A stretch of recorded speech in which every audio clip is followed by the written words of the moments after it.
Private లారీలతో load తీసుకుని వెడితే మిల్లర్లు లోడు దిగుమతి చేసుకోవడం లేదని ఎన్టీఆర్ జిల్లా తిరువూరులో రైతులు ఆవేదన వ్యక్తం చేశారు. ప్రైవేట్ లారీలకు రోజుకి వెయిటింగ్ ఛార్జీ 1500 రూపాయలు అదనంగా తీసుకుంటున్నారు. ఇప్పటికే ధాన్యం అకాల వర్షాల వల్ల 4 సార్లు తడిసిపోయిందని అధికారులకు తెలిపినా పట్టించుకోవడం లేదని ఆందోళన వ్యక్తం చేశారు. ఇప్పటికైనా సంబంధిత అధికారులు స్పందించి తమ సమస్యలను పరిష్కరించాలని కోరుతున్నారు. మాది ఎన్టీఆర్ జిల్లా తిరువూరు మండలం చింతలపాడు అండి. నా పేరు చాట్ల బాబురావు.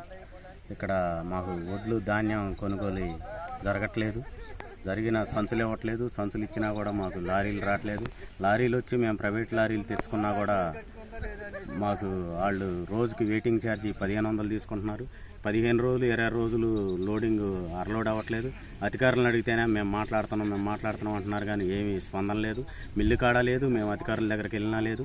సంచులకు వెళ్ళినా కూడా నెల రోజుల నుంచి సంచుల కోసం తిరిగినా కూడా ఇప్పటికి 4 సార్లు తడిసిపోయినాయి. 4 సార్లు తిరగేసి కూలీలకి 400 కూలీ, ఒక్కొక్కళ్ళకి 10 మందిని పెట్టాల్సి వస్తుంది రోజుకి. అక్కడికే రోజుకి 4000 5000 ఖర్చు వస్తుంది. సంచులకే తిరగమా, ఈడ ఒడ్లే తిరగేపించుకోమా, ఈ వాన పట్టాలే వేసుకోమా, మాకంతా ఇబ్బంది. ఒకళ్ళ ఇవన్నీ చేసి సంచులు ఎంతో కొంత తెచ్చి ఒకలోడికి అరలోడికి తెచ్చుకున్నా కూడా ఆడ అరలోడ్ అవ్వట్లేదు. వాళ్ళు రోజు వెయిటింగ్ ఛార్జీ 1500 తీసుకుంటున్నారు. ప్రైవేట్ బండ్లు తెచ్చుకుంటే గవర్నమెంట్ బండ్లు ఏమో రావట్లేదు. గవర్నమెంట్ బండ్లు వచ్చినా ఎవరికి వస్తున్నాయో ఎవరికి పోతున్నాయో బడాబాబులకి మాకు తెలియట్లేదు.